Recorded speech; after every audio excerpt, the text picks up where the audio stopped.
A very good afternoon to all brothers and sisters in the Dhamma. So today is 10 March 2024, which is a Sunday class. So we will be continuing our sharing from this book, the Heart Sutra, second edition by me. So we are at page 13, page 13, chapter 2. As usual, we will compose our mind, develop the faith, saddha, virya, then mindfully we shall start the physical puja chanting. 南无本师释迦牟尼佛，南无本师释迦牟尼佛，南无本师释迦牟尼佛，南无观世音菩萨，南无观世音菩萨，南无观世音菩萨，南无阿弥陀佛，南无阿弥陀佛，南无阿弥陀佛，南无弥勒佛，南无弥勒佛。南无弥勒佛，南无普贤菩萨，南无普贤菩萨，南无普贤菩萨，南无地藏王菩萨，南无地藏王菩萨，南无地藏王菩萨，南无佛菩萨，南无佛菩萨，南无佛菩萨。阿拉汉萨玛萨布多巴嘎哇。Buddhang Bhagavantang Abhivademi.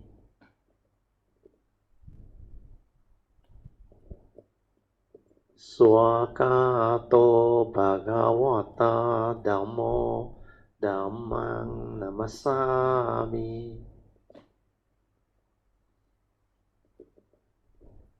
Supatipanno Bhagavato Sāvaka Sangho Sanghang Namami. Namo tassa Bhagavato Arahato Samma Sambuddhassa. Namo tassa Bhagavato Arahato Samma Sambuddhassa. Namo tassa Bhagavato Arahato Samma Sambuddhassa. Buddhang saranang gacchami, Dhammang saranang gacchami, Sanghang saranang gacchami. Dutiyampi Buddhang saranang gacchami, Dutiyampi Dhammang saranang gacchami, Dutiyampi Sanghang saranang gacchami. Tatiyampi Buddhang saranang gacchami, Tatiyampi Dhammang saranang gacchami, Tatiyampi Sanghang saranang gacchami. Panatipata Veramani Sikkhapadang Samadhiyami. Adina dana veramani sikkhapadang samadhiyami. Kamesu miccācara veramani sikkhapadang samadhiyami. Musawada veramani sikkhapadang samadhiyami. Surameraya Majapamadatana Veramani Sikkhapadang Samadhiyami. Sadhu, sadhu, sadhu. Okay, let's pay respect triple jam. Buddhang Pujemi.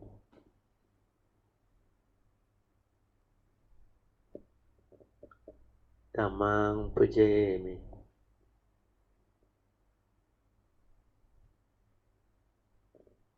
Sanghang Pujemi. Invocation to the Devas. In this universe, in their entirety, let the deities and Devas come here. Let them hear the good teaching of the King of Sages, which gives heaven and release Nibbana. This is the time to listen to the teaching. This is the time to listen to the teaching. This is the time to listen to the teaching. Samanta Chakawalisu Atraha Gachantu Devata Saddamang Muni Rajasa Sunantu Sakemokadang Dhamma Savanan Kalo Ayang Badanta Dhamma Savanan Kalo Ayang Badanta Dhamma Savanan Kalo Ayang Badanta Namo Tassa Bhagavato Arahato Samma Sambuddhassa Namo Tassa Bhagavato Arahato Samma Sambuddhassa Namo Tassa Bhagavato Arahato Samma Sambuddhassa Iti peso bhagava arahang samma sambuddho Vijacara sampanno sugato lokavido Anuttaro purisa dhammasarati satta deva manosanang Buddho Bhagavati Swakato Bhagavata Dhammo Sanditiko Akaliko Ehipaseko Opanaiko Pajatang Veditabo Vinohiti Supatipano Bhagavato Sangho Ujupatipano Bhagavato Sangho Nyayapatipano Bhagavato Sangho Samicipatipano Bhagavato Sangho Yadidang Chatari Purisa Yukani Atta Purisa Pugala Esa Bhagavato Sangho Ahuneyo Pahuneyo Dakineyo Anjali Karaniyo Anutarang Punyang Ketang Lokasati Sadhu Sadhu Sadhu. Okay, you all can be seated and we shall commence our sharing from where we stop, page 19, subsection 110. So today's topic is more interesting.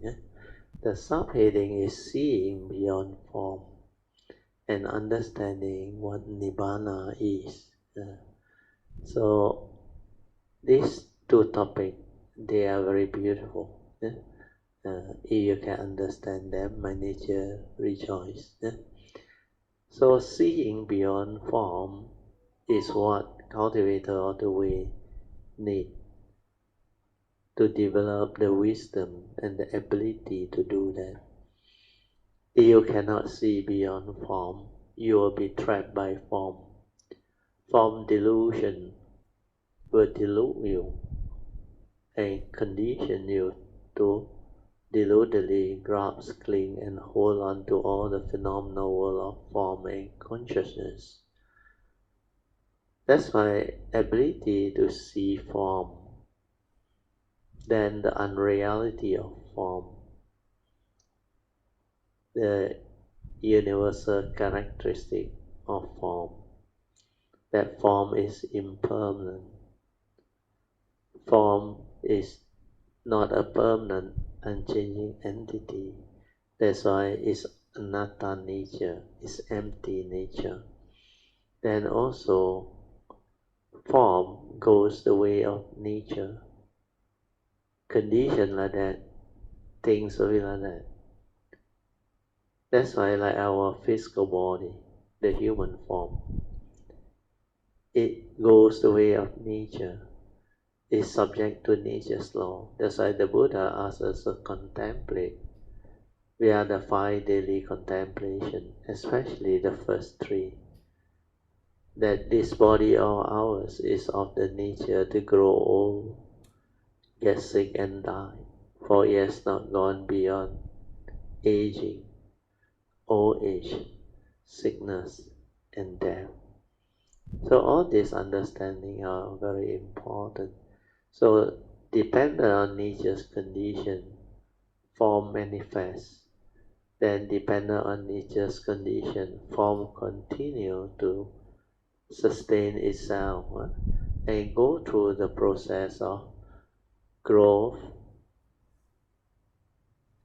aging, then ceasing, or sometimes you call it the birth process, the growth process, the aging process, then finally the death process.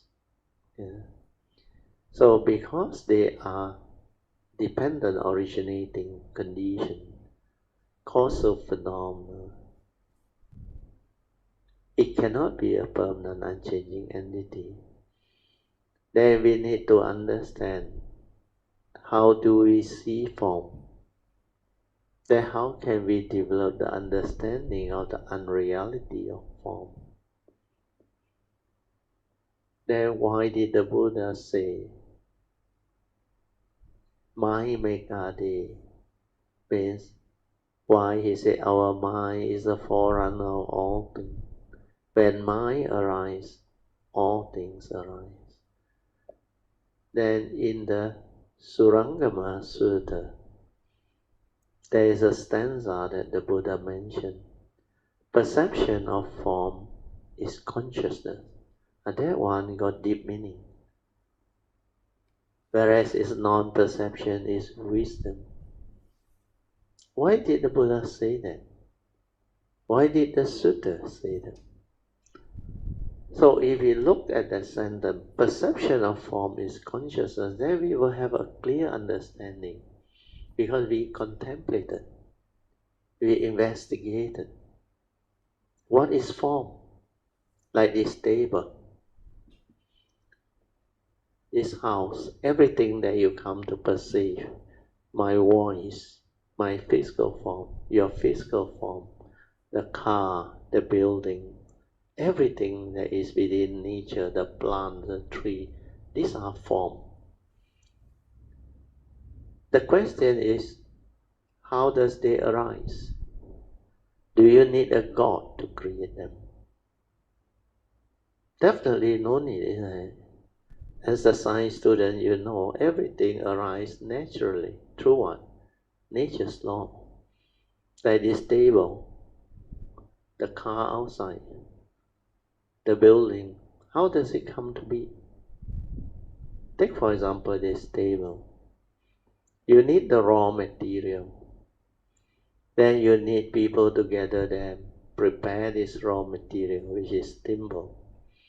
Then you need skilled worker to actually create the part, to assemble them, then finish them off, and then place it on the market for sale. Then you buy them, it will come to your house, and it arrives already. So basically, this table that arises, like the plant and the car and everything outside, even nature's forest or whatever, they have their causes and conditions for its arising. Like the plant, they follow the nature's law of Bija Niyama, biological order, whereas the other follow the physical order, Uttu Niyama, physical law. So, you look at the plant, how does it arise? You need the seed that can actually give rise to life. Then the seed need nutrient for it to grow. That's why you have to plant them, whether hydroponic or through the soil or whatever. But it needs its nutrient. Then sometimes they put in all those nutrients, but most of the nutrients you can get it from soil if it's fertile. Then you need air, you need water. So if all these are in the appropriate proportion, then it will start to grow. From a seed, it will germinate into a very small plant or seedling. Then it grows into a small plant. Then from there, it grows further into a tree. And then it starts to grow old, get sick, and decay. Then it wither off, and it's gone. The table also same. It has its causes and conditions for its arising. Then the bullock cart analogy given by the Buddha is the best. The Buddha asked the monk, "What do you see?" He pointed to the bullock cart. Then the monk all said, "Bullock cart." But they never knew how they know it's a bullock cart. We know things through what? Our mind. Our mind can do what? It can feel, it can perceive. Perception, sanya, is a very powerful aggregate of mind that can allow us to perceive and know that thing. That's why the Surangama Sutta says perception of form is consciousness, which means through our conscious mind we can perceive them. So our mind is capable of 6 types of consciousness. The seeing consciousness. That's why through seeing consciousness, you can perceive the block. You can perceive the table. You can perceive all the form within nature. The EV car, bus, or even your building, your house, plant, highway, whatever. Then through our hearing consciousness, we can perceive all the vibration, the sound, the music, the noise, etc. Then through our nose, we can perceive all the nice fragrance, the smell of whatever within nature. Sometimes it can be pungent, foul, or fragrant. It depends. Then all the food, the fragrant smell that we can detect through food. Then if it's already like going to become like bad, or you call it overnight food, then you can perceive the decaying foul smell, or the food is no longer fit for consumption and you need to dispose it of. So likewise your tongue can taste and all this. These are the power of our senses to perceive things through all these respective consciousness. The 5th one is our tactile consciousness, whether it's hot or cold, the weather. We can perceive it. Then we can perceive whatever that is within nature. So all this is the power of perception. You can sense it through your senses. Then the 6th one is our thought consciousness, through our memory, through our brain. We have accumulated knowledge and memory in our brain. So through this we also can perceive. So all of external form arise through what? Just now the table we know is through external causes and conditions, like the blockade. The causes and conditions come to be, then skilled worker assemble them, put them together, assemble them. Then it becomes something that perform a function. You give it a name. You call it blockade, or table, or building, car, whatever. Yeah. So how do you know that it's a table or a blockade? Through your senses, through perception. That's why the Surangama Sutta is correct. Perception of form is consciousness. You perceive it through consciousness. You label it through consciousness. But this is mundane seeing, normal seeing. This is not the cultivator's true mind, silent mind, in sati or awareness or mindfulness without thought, the direct seeing. In the direct seeing, when you see things as they are, like what the Buddha described or recommended for cultivator of the way, to learn how to see things as they are, means with the pure awareness, without the interference from your brain, the memory, to give it the name, the concept, and the idea, and label it. So when you label it, it becomes perception. You perceive it as what your memory tell you, your knowledge tell you. Table, blockade, they arise already. So if you are mindful and you are aware, then you can see the causes and conditions behind their arising. That's why the Buddha, under the second part of the training, he asked the monk, he said, okay, that blockade, go and dismantle it. Take away all the parts, including the axle, the wheel, or then put it on the ground. Then he asked the monk, do you still see the blockade? The monk said, no more. Then he said, okay, assemble it back again.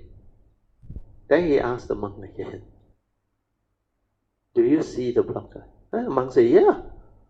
Then he asked, how does the blockade arise? This is external formula. They say when we put the parts together, when the causes and conditions come together, then it becomes something that is usable, functional, then you give it a name, blockade. Well, it performs a function, understand? That's why it arises.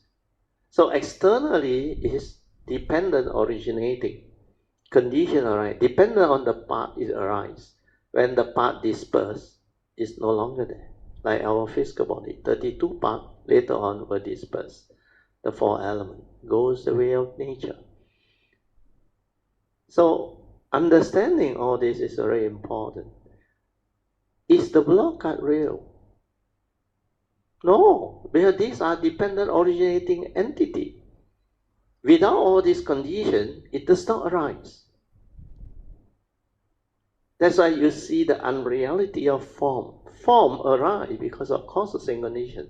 Like the Buddha said, this is a conditioned world, existential world.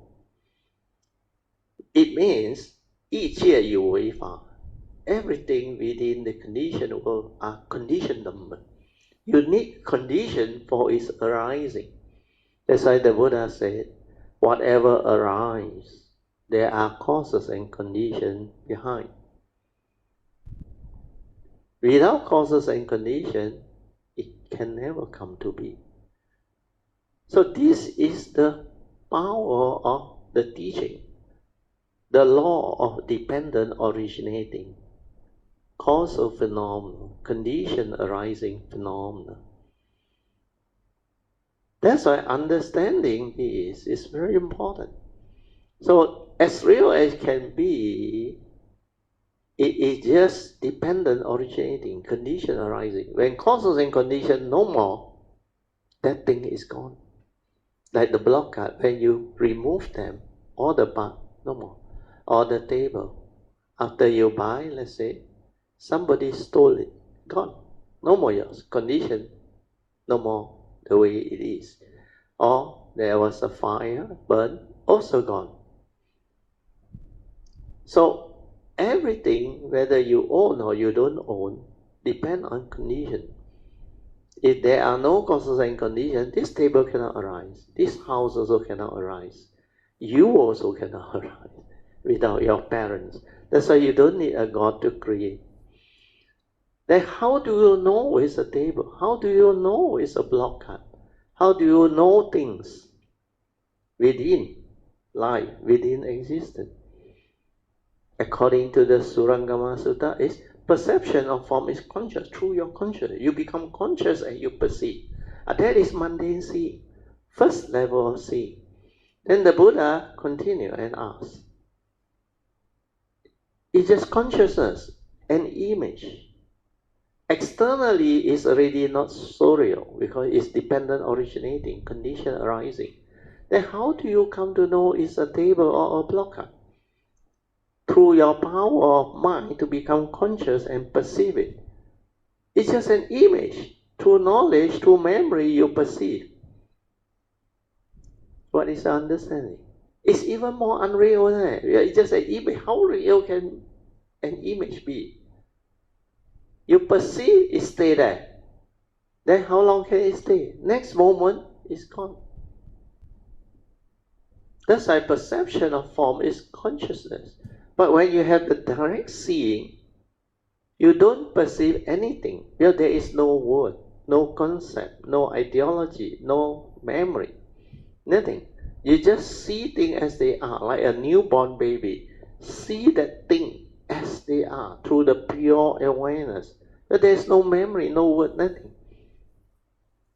But a cultivator of the way that has the memory and all this knowledge, and yet he can see things as they are through the silent mind or sati, mindfulness, that is the direct seeing. Then he will understand. Thing is just the way it is, no word, nothing. No duality, no right, no wrong, no good, no bad.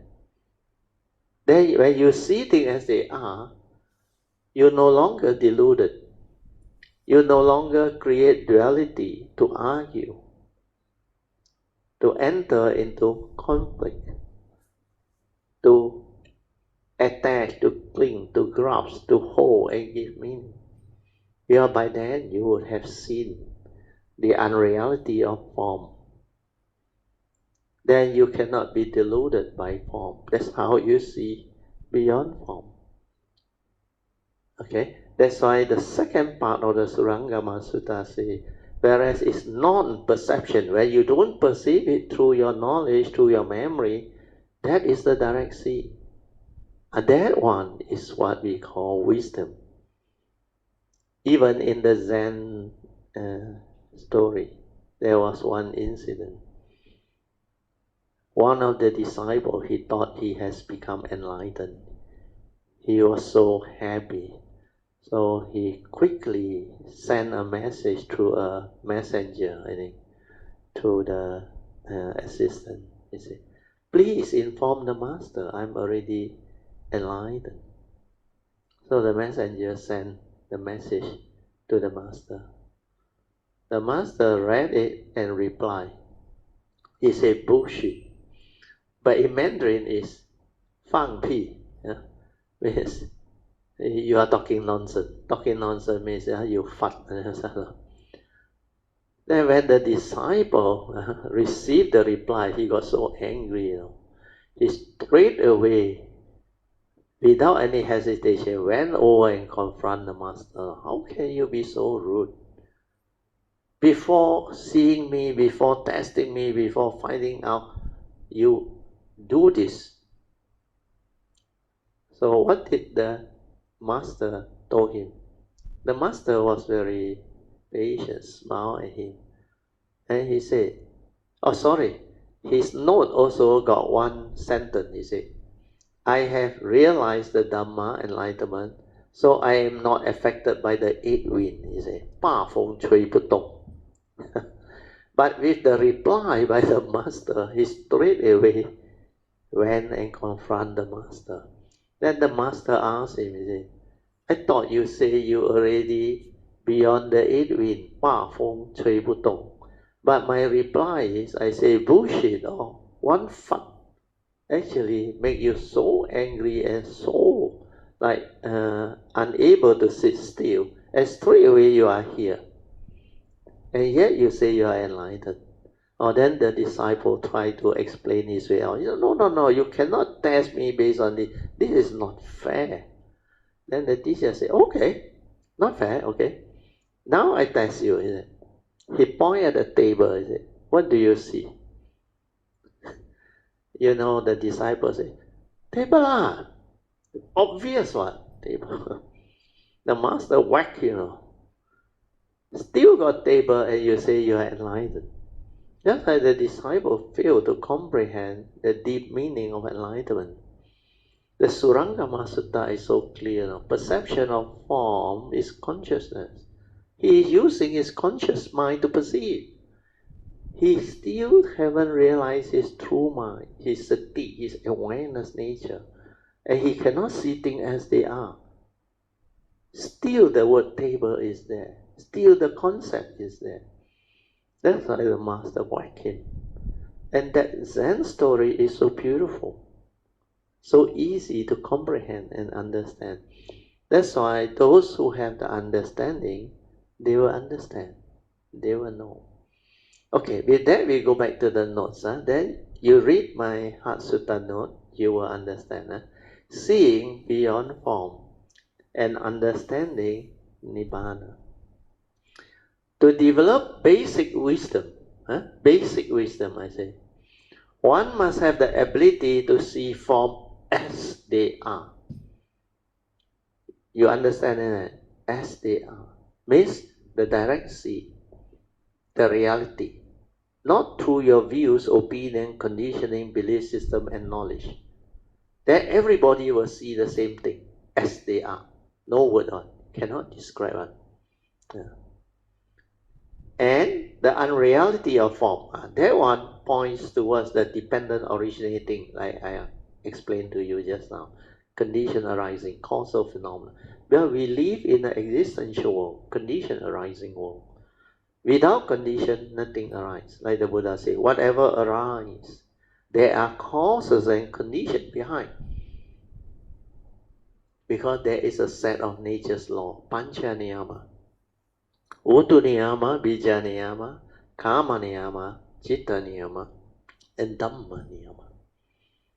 When you have them, these are the universal order or law of nature that governs life and existence. They all obey this law. The first two, Uttu Niyama and Bija Niyama, are scientific law. That's why from there, you will develop the understanding. If you want things your way, which is not nature's way, based on nature's laws, condition, then you will suffer. Why? Because whatever arrives, follow that law, understand? If what you want is not based on nature's law, means you cannot get what you want. Because the governing factor is the nature's law. So when you cannot get what you want, which is the the seventh of the eight reality of the first noble truth, which is when things don't go your way, when you cannot get what you want, dukkha arises, suffering arises. That's how human being, living being, get entangled. Because you want things your way, which is not nature's way. So to develop basic wisdom, I read again, one must have the ability to see form as they are, the direct seeing. Then from there you will see the unreality of form, where is condition arising nature. Means how it arises through causes and condition, then how it evolves when causes and condition continue to sustain itself. Then how it go through the phases of decay and all those things. Then how it finally dies. That's why this stanza or sentence that I actually shared with you all in the Heart Sutra is very powerful. This is only to develop basic wisdom. To develop basic wisdom, one must have the ability to see form as they are, means the direct see in sati, in mindfulness. And the unreality of form via its condition arising, is impermanent suffering and non-self or empty nature, leading to your ability to see beyond form. This is what cultivation is all about. You cannot silence your mind to insight into the universal characteristics of nature, anicca, dukkha, anatta. Then you cannot awaken. You cannot silence your mind to observe, to see how things arise and pass away, following the law of dependent origination, paticca samuppada. Then you cannot develop the true wisdom.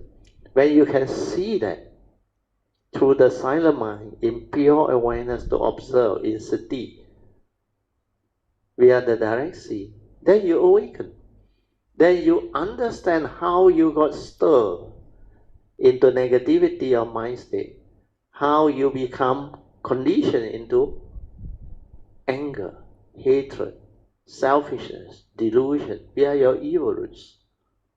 How upon arising of conscious mind at the moment of sense experience, when you see something, hear something, smell something, taste something, tactile feel or think of something, how you immediately after that stir your mind and react to what you see, what you hear, what you smell, what you taste, what you tactile feel and think.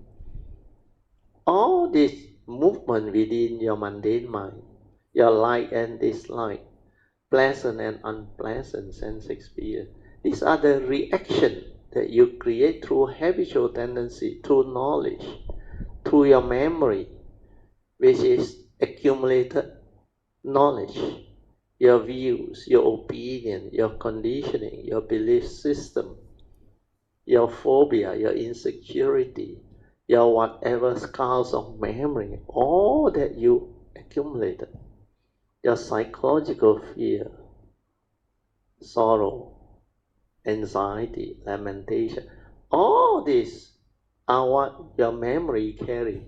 And you act according to memory, you're not acting at all, because these are all psychological rubbish, negativity. They cannot give rise to wisdom. They will condition wrong thought for you to react and stir.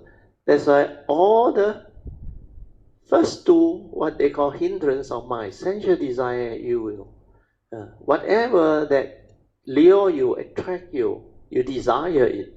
And when you cannot get what you want, because this is all nature's law. It goes the way of nature, it won't follow your desire and craving and will. You have to work towards it with understanding. If you work towards it with negativity through violence and aggression, then there is karmic implication. So all this, the cultivator, when they observe and see, they will understand and they will awaken.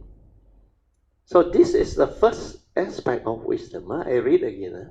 To develop basic wisdom, one must have the ability to see things as they are, means via the direct seeing, and the unreality of form with mindfulness via seeing its condition arising, its impermanent, its suffering state, its non-self or empty nature existence, leading to his ability to see beyond form. Then only you can have his wisdom. Then I continue, I say, inability to see beyond form will result in form delusion, because one will grasp at external form via one's own delusion, caused by identification with external form, thinking that they are also real. Then as form divides. So once we identify via identification with form, let's say our external physical body or physical form, then one will create the attachment to this body via self-delusion, hence worrying about this body getting old, getting sick, and finally die.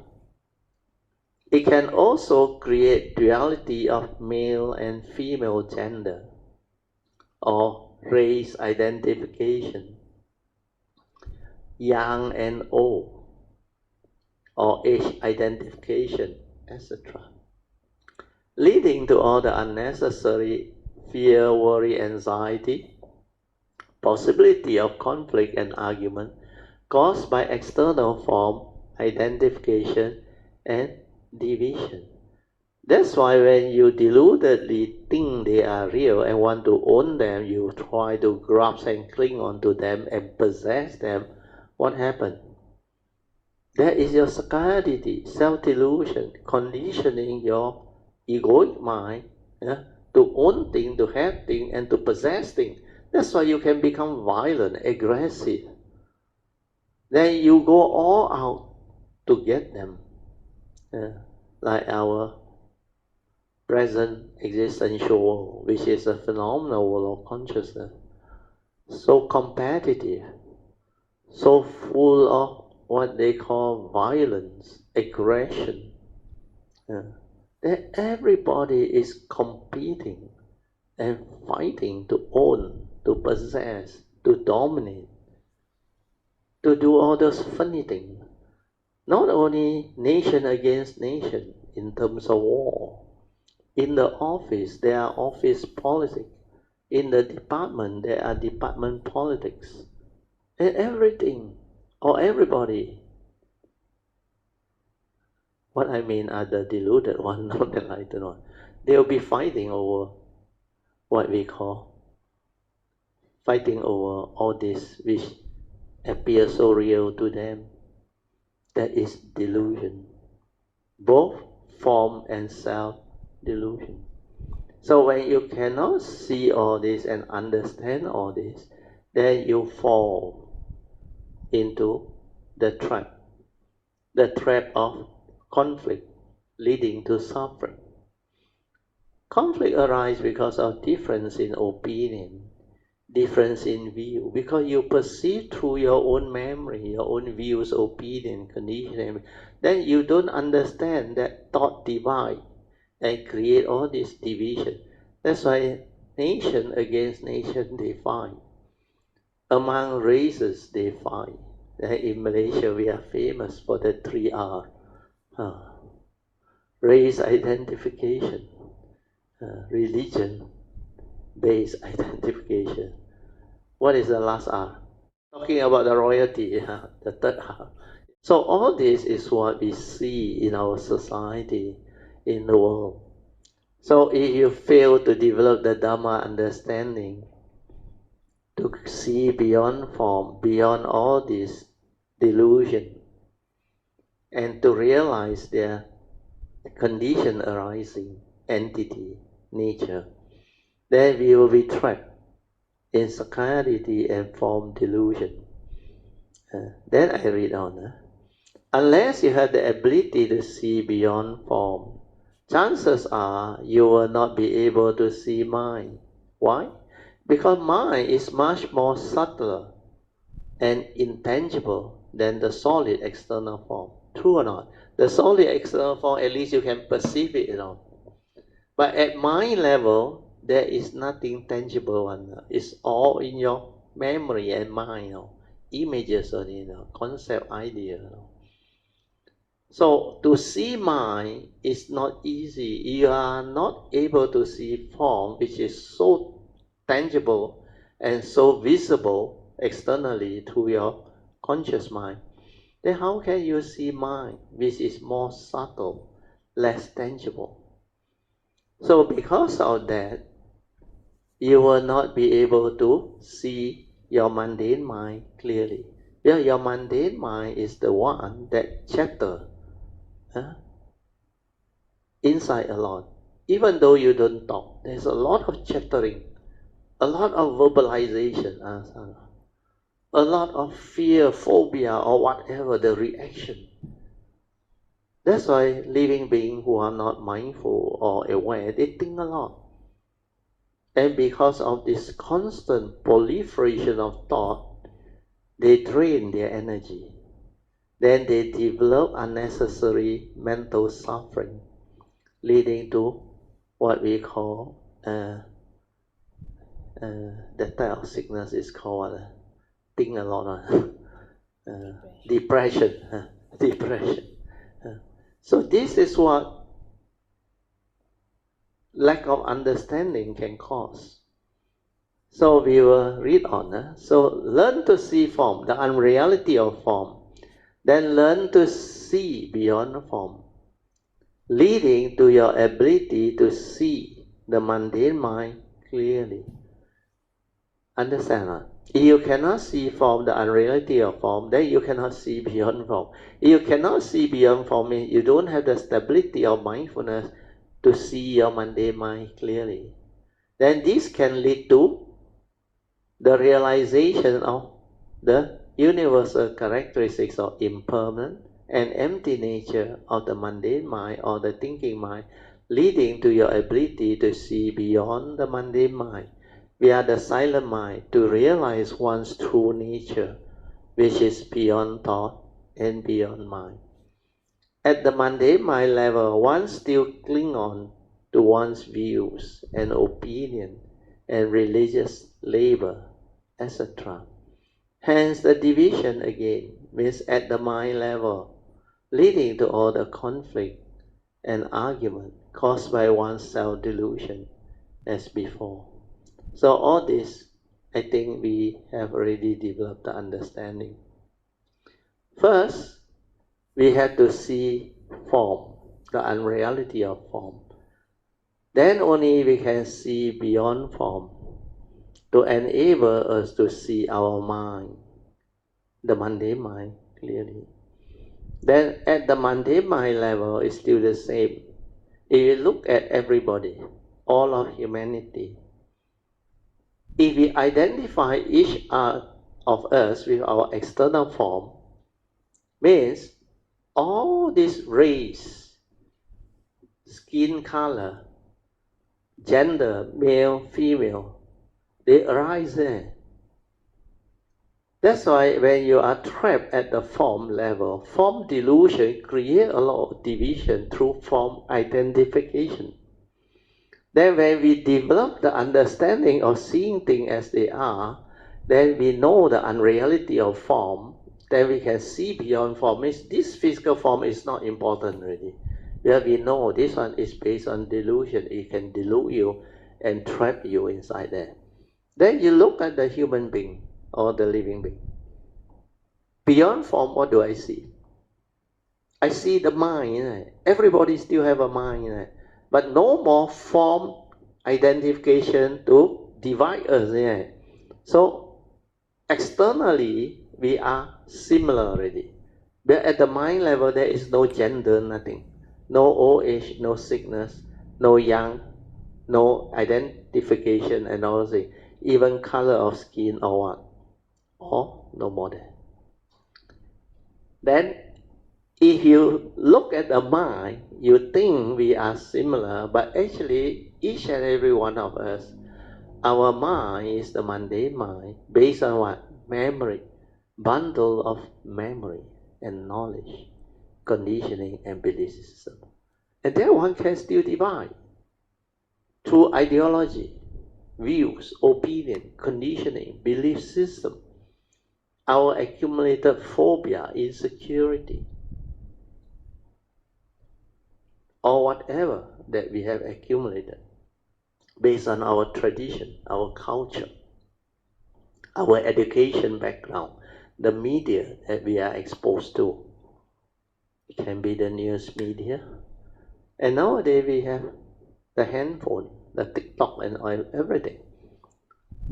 The artificial intelligence and all the internet, data, technology. Then you can see a lot of things. All this influence you, condition you. That's why it will divide again at the mind level. So you need to continue to develop the wisdom to see beyond form and finally beyond thought or beyond the mundane mind. So at thought level, like I explained just now, we still have our own views, opinion, conditioning, and belief system. We still cling on to them. Our religious labor, our opinion of things, and how we still argue and divide over non-important or useful issues. That's why we call it the frivolous issue, due to lack of understanding. Then you look at the notes. I put there notes. This one will help you. Words divide via form and thought identification due to sakayaditi or self-delusion and ignorance. Hence, only if one can see things as they are, that is via the direct seeing without words, without concept and labeling, etc. Only then there is no more form and thought delusion to condition one's grasping and clinging, leading to all the suffering. This is a very important summary. Can you understand? Go through it, reflect on it, contemplate on it, and awaken to it. Then I continue, I say, that is, if you cannot see form and the unreality of form, then you will not be able to see beyond form. And everything you come to perceive via your mundane mind, which is only a consciousness, will be like so real to you and so meaningful to you.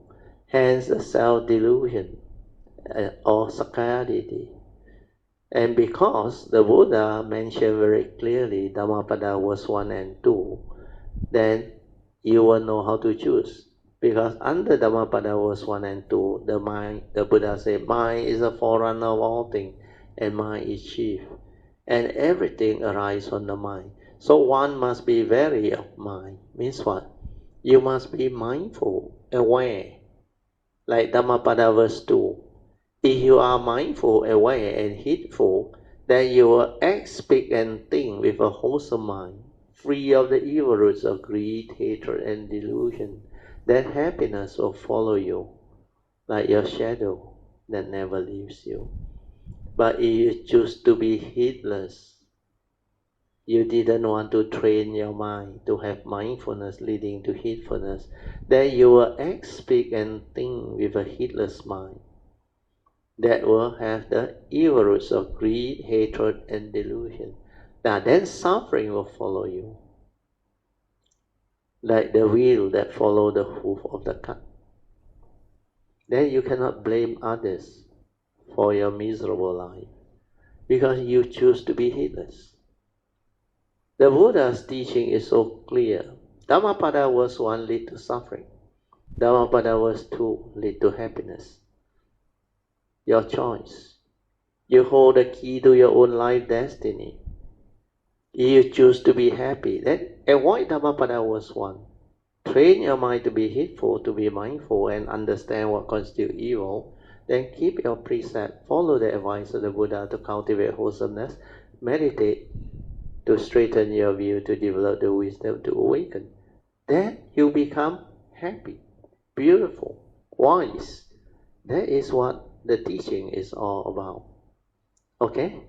Hopefully, you all can understand all this. Anybody got any question? You can ask. So maybe now you look at the whiteboard. Seeing beyond form.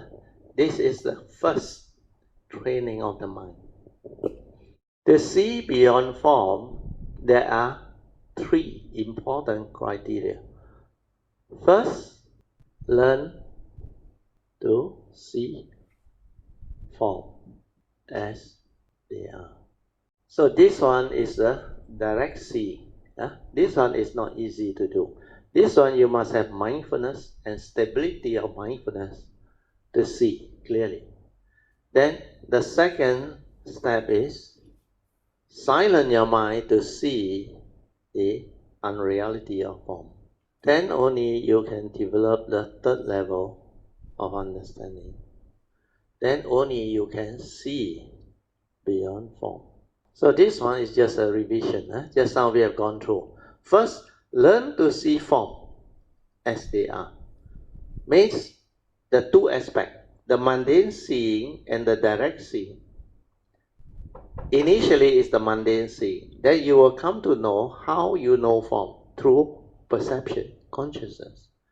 So like I explained, When you come to the second level, you silence your mind and see the unreality of form. The form is dependent originating, condition arising, cause of phenomenon. With mindfulness, you can see that. Then after that, you will understand that form is not what you think. The unreality of form. Because externally already not so real, dependent originating, condition. Then how do we know form? Through our consciousness. It's even more unreal. Then why do we cling on to it, hold on to it, and try to possess it and give meaning to it? Because of its unreality, then you see clearly that it is futile to grasp, to cling, and try to own. But there is no reality.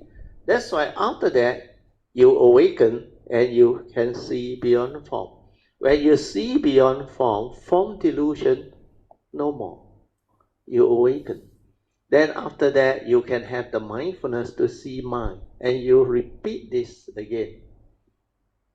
See mind as they are. The two aspects, the mundane mind and the true mind. Then see the unreality of mind, that they are all dependent originating. All your mind state, your anger, your fear, they are not intrinsic within. They are dependent originating, condition arising phenomena. So once you have all this understanding, then you can see beyond form and beyond mind. Then you see things as they are. So this will lead to the ability to see things as they are. So this one is suchness see, and this one is what the Buddha called the true seeing. Suchness or true seeing means seeing everything exactly as they are. No more with your memory, division, delusion, and all those things. Okay? Yeah. So now we go back to the notes. So 2.1, part 2, Heart Sutra. These are the definitions that the Heart Sutra, based on the commentary by Xuan Hua, he is actually very good. So he defined all these terms so that we can develop the understanding. So the first definition that he defined is, thus have I heard. In the Theravada Sutta, we always see this opening sentence. Thus have I heard by Ananda. Actually, this is the instruction by the Buddha. Because through Ananda, when he consulted the Buddha after your passing away, how shall we actually start off with the sutta? So he said, thus have I heard. Thus implies suchness, or the thusness of thing, or what we mean by tathata, suchness. Yeah. So such means the isness of thing, the suchness of thing, the thusness of thing, or tathata. Okay? Then the Buddha, I explained, is also called the Tathagata. What is the meaning? It means he is the Tathata, who is an expert. Sorry, he is the Tathagata, who is an expert in Tathata, or suchness. That's how the Buddha has the title Tathagata. Means he is an expert in Tathata, or suchness. Means the Buddha understands truth as it is. Why? Because truth is the isness of things, or suchness of things. We are accepting what is. What is the reality. It cannot be otherwise. That's why if we cannot come to terms with the reality, which is based on nature's laws, causes and conditions, then we will suffer. Because when we want things our way, which is not nature's way, then there is suffering. When you cannot get what you want, when things don't go your way, you suffer, you become afflicted. So this understanding is very, very important. Then there is one more aspect of suchness that we need to understand. Krishnamurti used to share this. He said, truth is the isness of thing. What is the meaning? He said, truth is the isness of thing. Means, this truth, which is also the Dhamma as taught by the Buddha, is based on what? The wisdom that they discover through their meditative awakening. Means, nature's law, nature's truth. So truth is not your truth, my truth, or anybody else's truth. These are all relative truth. Truth according to you, truth according to me, no use. This is truth according to nature. Understand? That's why he said truth is. Nobody can monopolize truth. But the funny thing is, all religion, they want to monopolize truth. They say theirs is the only truth. Apart from their religion, there is no other truth. That is what is often claimed by most religion. But for those who have the understanding, they will not even try to argue or reason. No need. Truth is. Truth cannot be monopolized. Truth is part of nature's condition. When you don't have the wisdom to understand it, you cannot awaken to it.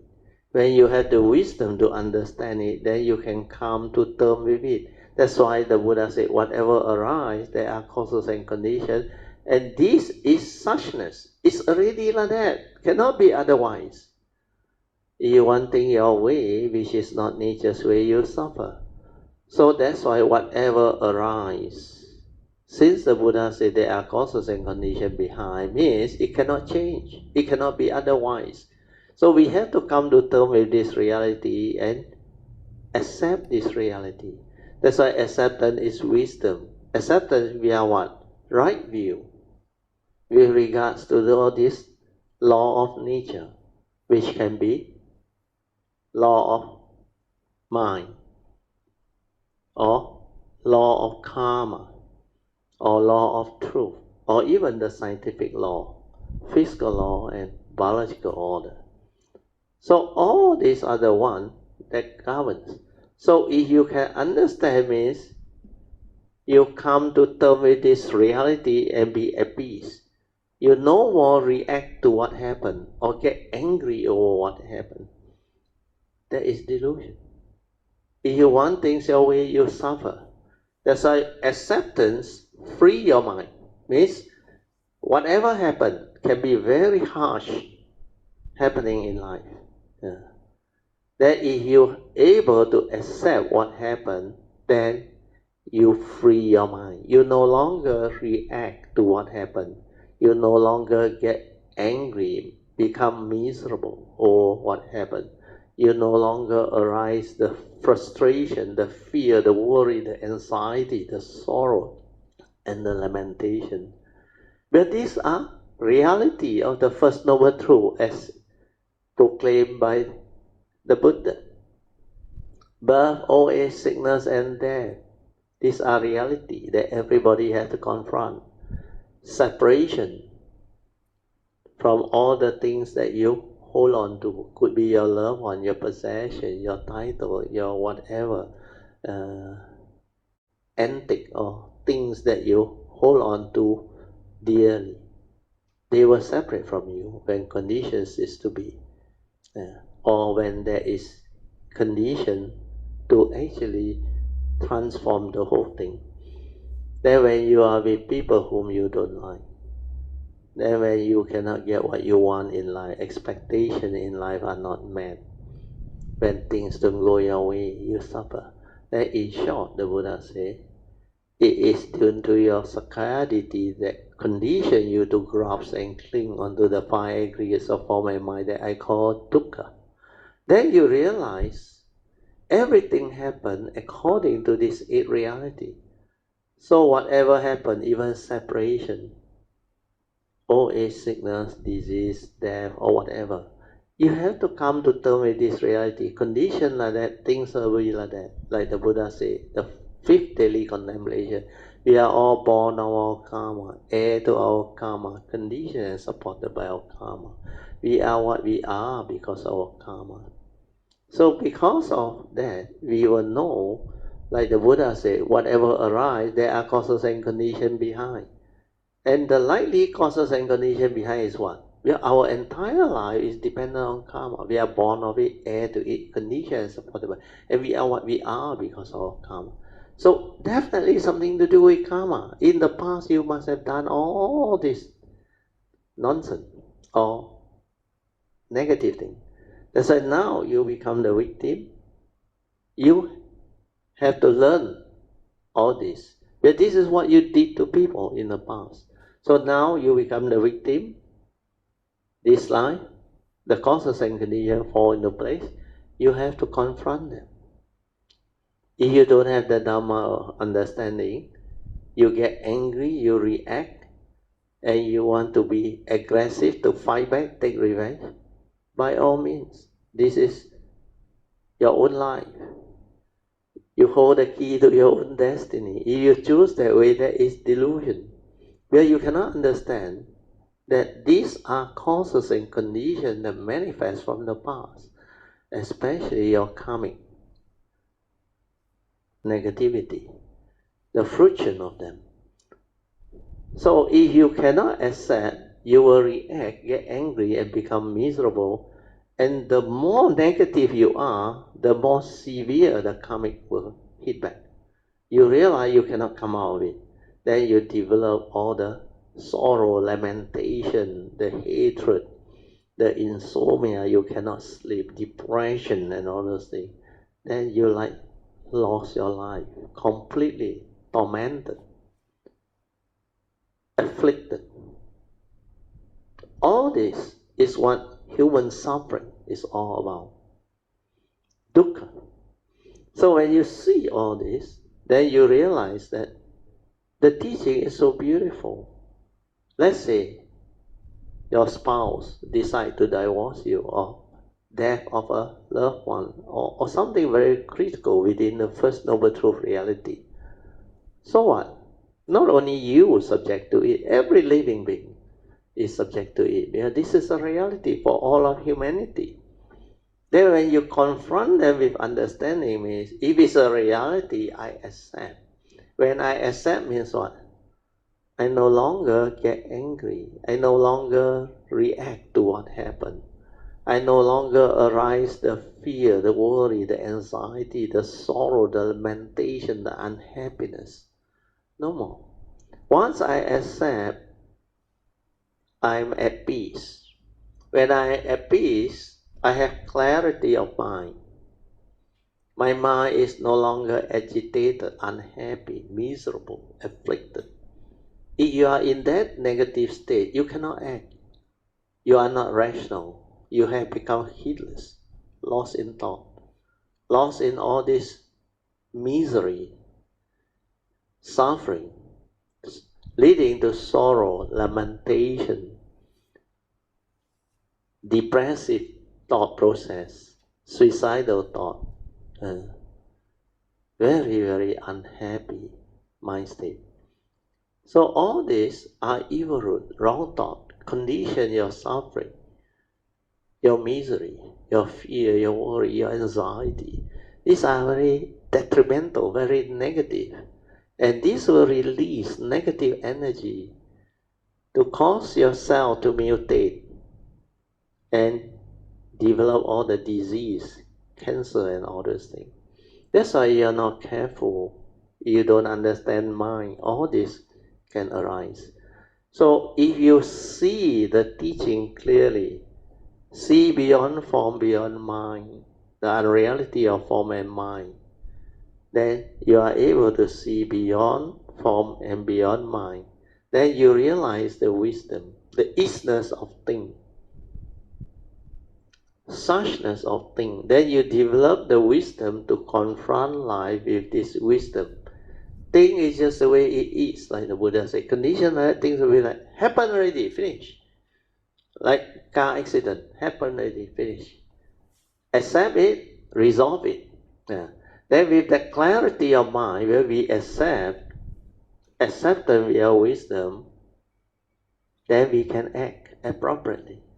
So when we accept, we no longer stir and get angry and make our mind agitated. Then there is clarity. Then we ask ourselves, what happened? How can I resolve all this amicably and move on? And that is what understanding through right view is. First, there must be this right view to accept what happened. Means law of karma or whatever. Then we accept, then we act, we move. Then we resolve everything following the Dhamma way, which is following the Noble Eightfold Path. So the first action is right view, to accept whatever happened. Mainly is law of karma. Then do what we have to do. If it's karma, what must we do? First thing is ask for forgiveness, repentance. Well, these are deluded action, speech, and thought process that our nature from the past has committed, and now it comes back to friction. So we need to resolve them amicably through asking for forgiveness, following the yellow card, the Bodhisattva way that I have taught you all, which is very comprehensive. Then after that, when you ask for forgiveness, you decide to repent, we are following the advice of the Buddha, then you will start the cultivation. The advice of the Buddha is to avoid all evil. How do you do it? We are keeping your precept. And to do it, you need mindfulness. You need to understand what constitutes evil. Then cultivate wholesomeness means cultivate the Noble Eightfold Path factors, from right view leading to right thought, right speech, right action. Then the four right effort, right living. Then after that, purify your mind, meditate through right mindfulness and right samadhi. So when you do this, you accumulate a lot of wholesomeness, merits, a lot of blessings, and your life will turn around.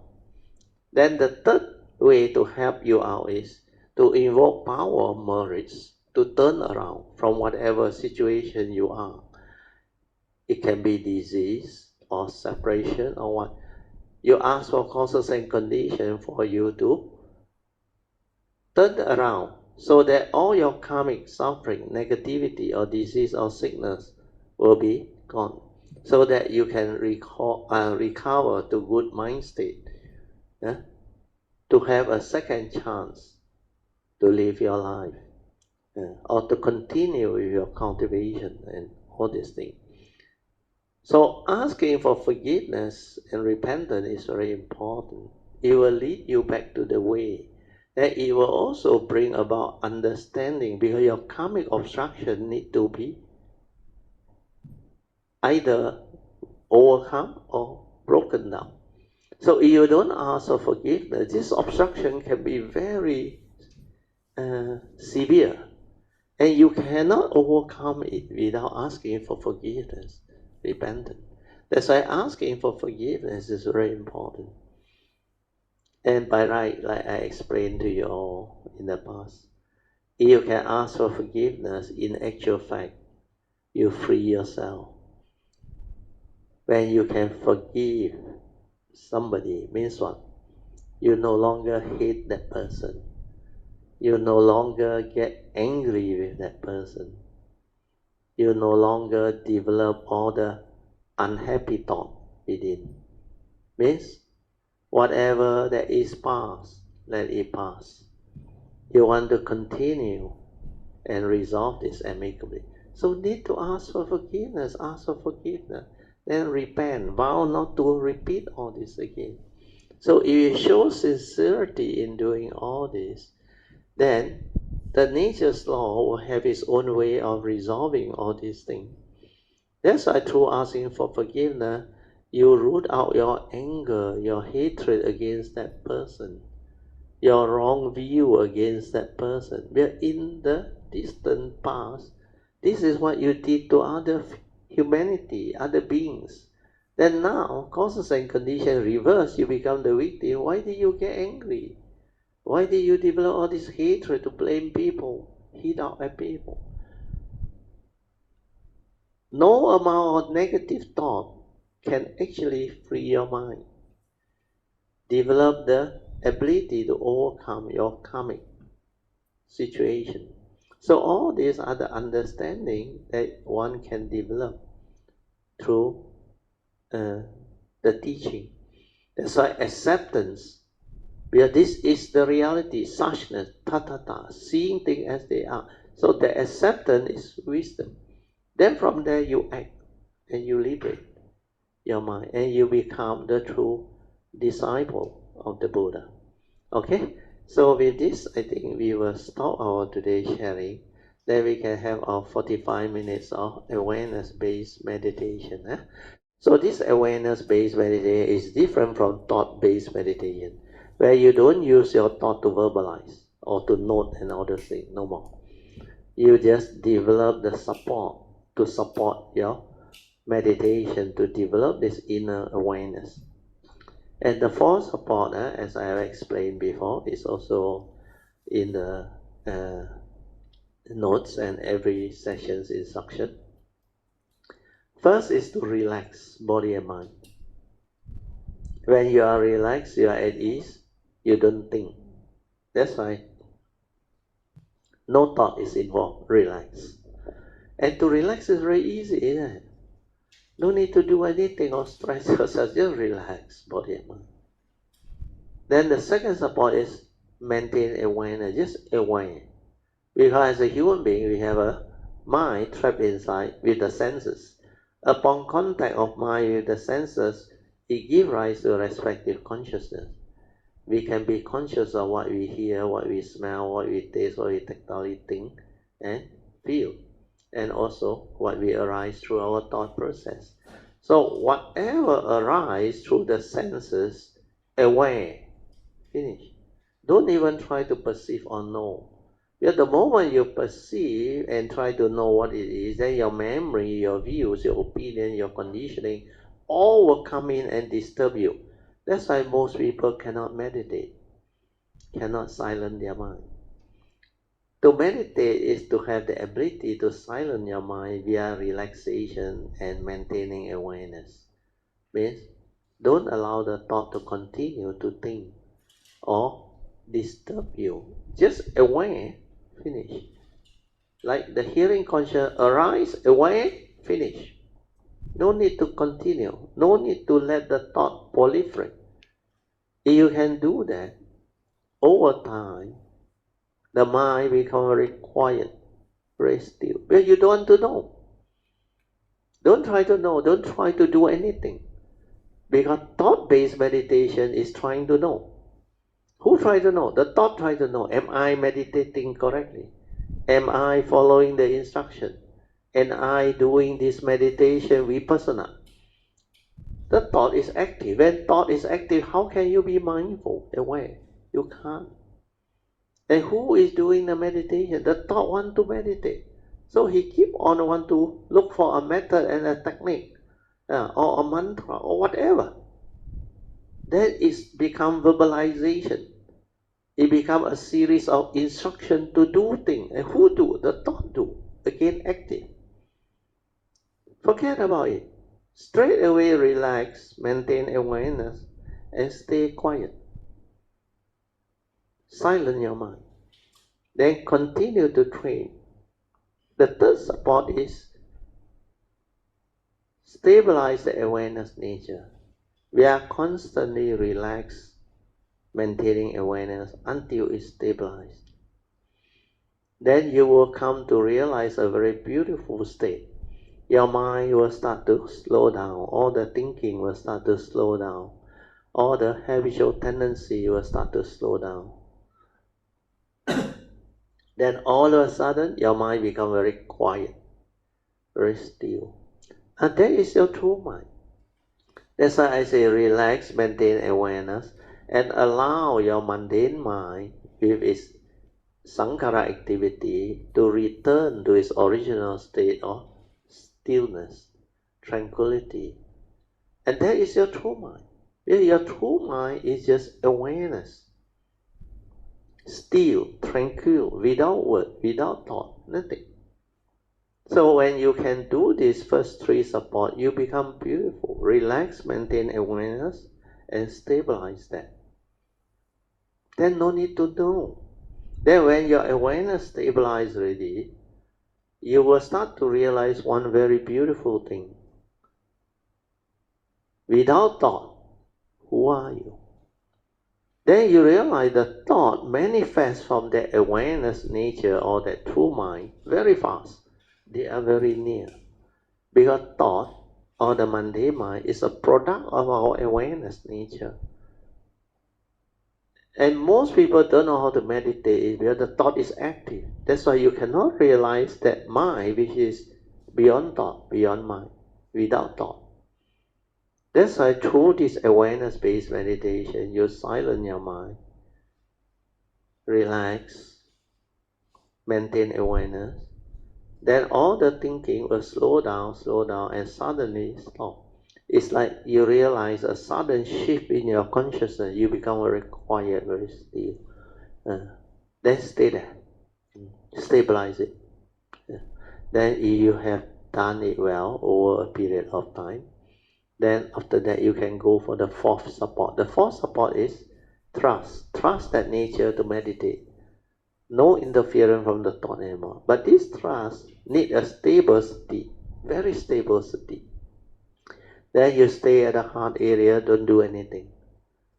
Let the awareness nature detect whatever vibration or heartbeat or what. Then when it detects, stay there. It will move by itself. It will detect by itself, then stay there. No interference from your accumulated memory, knowledge, thought process. Don't try to know, don't try to do anything. Just like you are dead. Let that nature move and develop the movement. Then it will locate the gateway to our nature. And then when it happens, the cultivator of the way who is doing it will know, will understand. That a lot of beautiful things will manifest.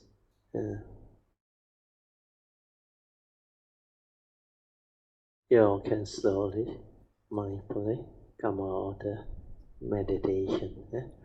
Try to maintain whatever inner peace, inner calmness, and inner awareness that you have developed for as long as you can. These are the mind states that we need to use to live life, to develop the daily mindfulness so that we are constantly aware, ever mindful, while in the midst of life. Okay, so now we'll continue with our second session, which is meditation reporting, followed by whatever question you may have. Question regarding today's topic or the meditation or any Dhamma question.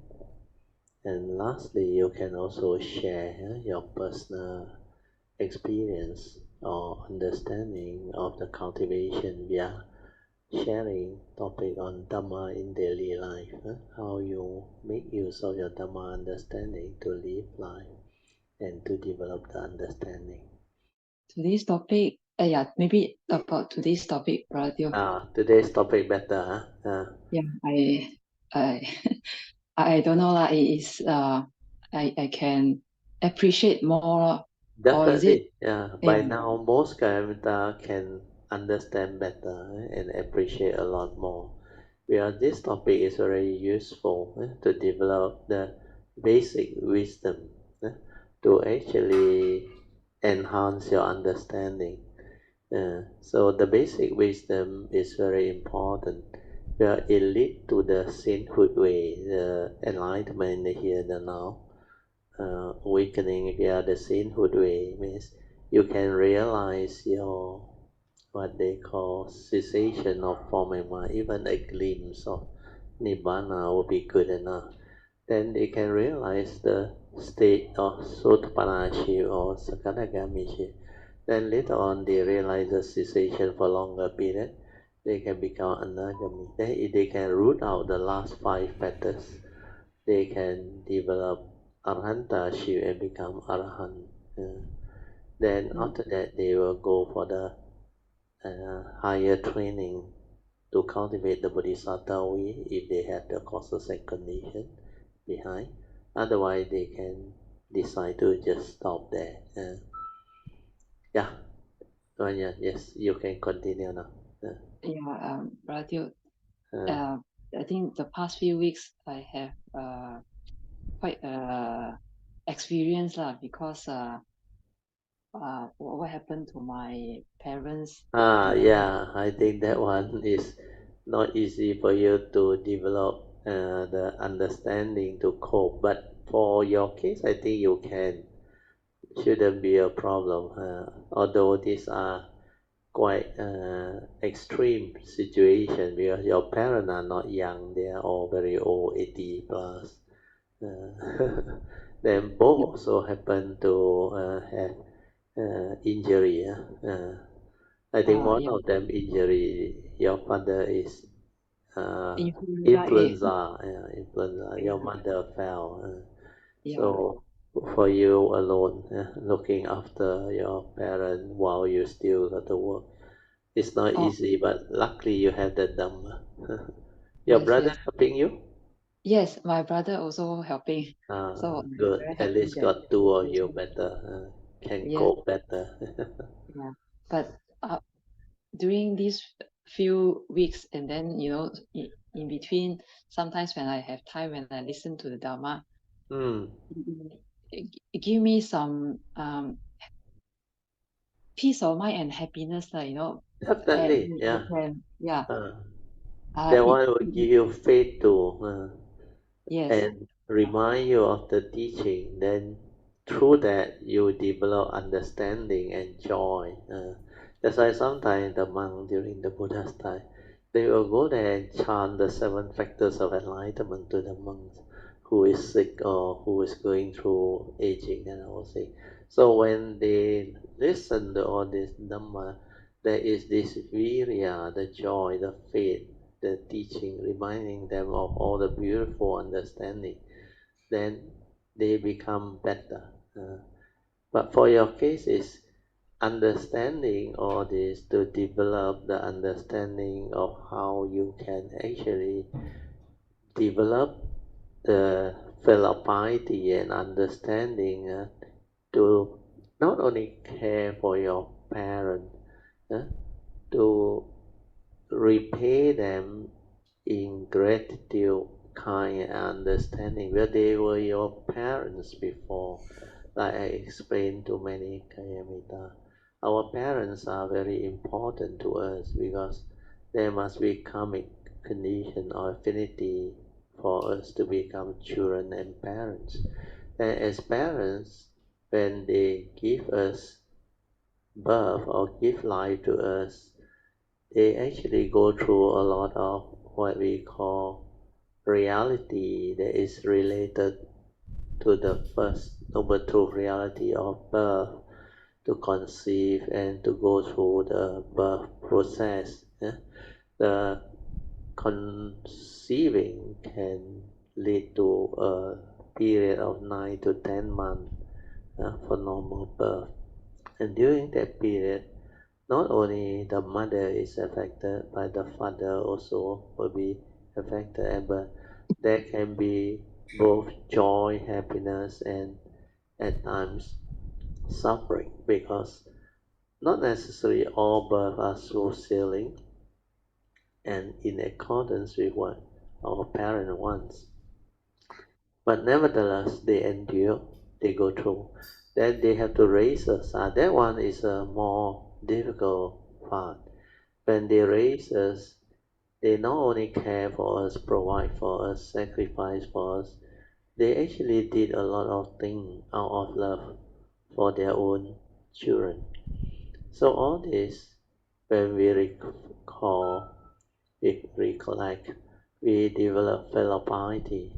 Then we develop this what they call gratitude towards them. Then to repay them, we would like to do our best. Not only we care for them, then we recall how they take care of us when we are young, uh, how they were so patient with us, and the joy that we can give to them. And likewise, we receive a lot of love and joy and sacrifice from them.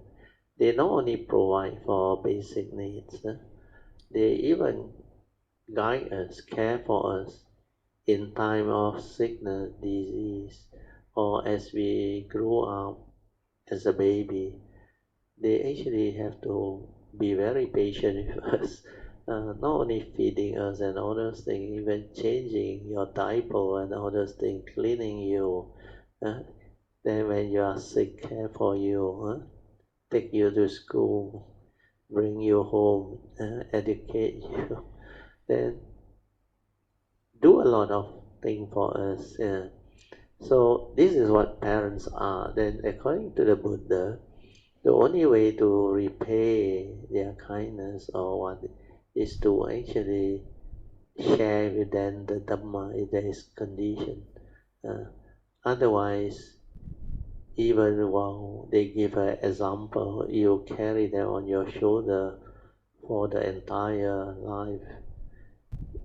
Whatever we do can still, is not enough to repay what they have done for us, the sacrifice and all this. So these are the understanding that we develop. But for your case, it's no problem. You have the understanding. That's why you are very patient and you can endure it. And this is not the first time, but maybe the first time both also get into a Yeah, situation. a Last bit time it's difficult. only Yeah, one of them, your yeah, mother. yeah. Rather, um, Mm. I actually what you say is quite true. Since both of them was sick, there were a lot of things that they were doing. My brother and I have to do, and Yeah, you have wow, to take over. Yeah. yeah, and I was just thinking, how did they do it? Because last time Yeah, also they were when they working. are around, how did they manage it? Yeah, Actually, how? not easy. It's like work non-stop until at night, and then next morning early you have to restart again. Yeah, Then correct. yeah, That is and- what their life is. yeah, Uh, I saw my mother, my mother from China came over, and they say, Hakka wife, very good. It's really true. She worked very hard. Every morning, she woke up for something, 5 o'clock now. They work non-stop now, looking after us, cook for us 3 meals. That time no gas, nothing now. All the kitchen, you need to manually start everything, firewood. Then she collect soda, then go and buy all the whatever need to cook. Then no fridge, nothing, and yet can manage, the whole family, 9 of us, brother, sister, plus my father, my mother, and my grandmother. We got 12 of us, and every day, wash our clothes, prepare our meal, then look after us, then send us to school when we are young, then see us off to school as we grow up, go to the bus, then sometimes walk to the market to buy things, and work until at night 9 p.m. Then only can rest. Uh, then while they rest, sometimes they also need to make sure everything is in order. And this routine has been going on now. And my mother, luckily, he is very happy, because compared to while in China, this is heaven already. He is like out of suffering world, because he said while in China, you work very hard also, there is no result, because condition was so tough. The land there, my parents stay in very mountainous area, the Yanlo, the area, a very mountainous one, and the terrain of the land very difficult to cultivate anything. He said when come to Malaysia, you throw anything also grow one. The causes and condition was so different. The soil was so fertile. there you got to carry water from the stream and go up to the mountain and water just to get some food produce to supplement our day-to-day need.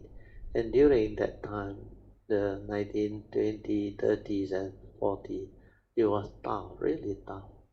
Then she managed to come over 1953, I think. Then I was born in 1954. She very contented, very happy. Although she worked so hard now. That's why I look back at how can a person sacrifice until like that? Only a mother can do it. So these are really things that you will understand when you take over their role. Yeah. Because when, true, Before that, you don't know. yeah, you take a Yeah. lot of things for granted. Like Yes. I remember later on, got one day your house, one of your other house in second 17, there were roof leak. I remember you called me, and now you know. Last time your parents had to handle all this, but at least you now able to take over and help them resolve all those things. Yeah. Which Not is only go really after house, they also have to go and I think also a variety of yes. the side I try my best, but there are certain times they have their own thinking. They don't listen to you. Then Oh, I get definitely. That's why you have to be very patient to them. You think when you're young, you also very tengwa. You also very naughty. When they feed you, you just hit back at them. Uh, so to then when they want to change your diaper, or say you think tell you're you very alone. obedient. You also did a lot of nonsense back to your parents. But we don't know. That time we are young, we are playful. So likewise, there is a lot of internet video you see that talk about this. You have to be very patient with them because now you say, "Ayo, they got dementia, they are so fragile, they got so much problem. Ayo, how can I take?" You complain. But when you are young, they were so patient with you. You never understand that part. So that's why filial piety can only come in. That understanding will enable you to endure all this. So it's no problem when you will be able, out Yeah, of true. understanding and care and love, you will hold their hand on. Because this is to give them joy, understand? By holding their hand. Because they actually don't look forward to much thing from children, no. They only want their children to grow up and become good citizens, successful and happy. That's all. They don't ask for anything in return, no. But when you can appreciate what they have done for you and thank them and really sincerely held their hand and talk to them, they feel a lot of joy, because at least everything they have done and sacrificed is worth it, understand? Worth every moment and every sense of what they have given to the children. This one are for children that don't have karmic thing. But for those who have karmic thing, a lot of entanglement. That's why whatever you do to your parents or your parents do to their children, these are their inheritance, good and bad. Yeah. So if you take care of parents, in future your children will take care of you. Then if as parents you take care of your children and understand them and do your duty well, then in future you will have parents that will do the duty similar to what you have done for your children. Like you provide for them, care for them, love them, then guide them to understand life and live life, but not to pamper them and spoil them and create a lot of karmic negativity. Because sometimes out of the parents' own selfishness, or what we call, because of society's peer pressure, they want their children to be extraordinary, like uh, special or perform well in study, in whatever music, or then they force their children to do all this, go for tuition class, then excel. But the children, being children so small, if it's not what they like, it's like they actually don't like what is being put to them. No? So you do this to your children, in future you have parents that do things to you that makes you unhappy too. So always remember, as parents, we do our duty as well. Our duty is to provide for them, care for them, and guide them. And maybe based on the Dhamma understanding that we have, we advise them accordingly. Then when it comes to decision about their own life, their life, let them decide. Your duty as parent is to initially care for them, provide for them, raise them up, give them whatever education. And of course the Buddha add in, if they want to get married, support them. Means arrange for the marriage, means need to see the in-law or what, arrange for. And that part, once you have done, then don't interfere with their life.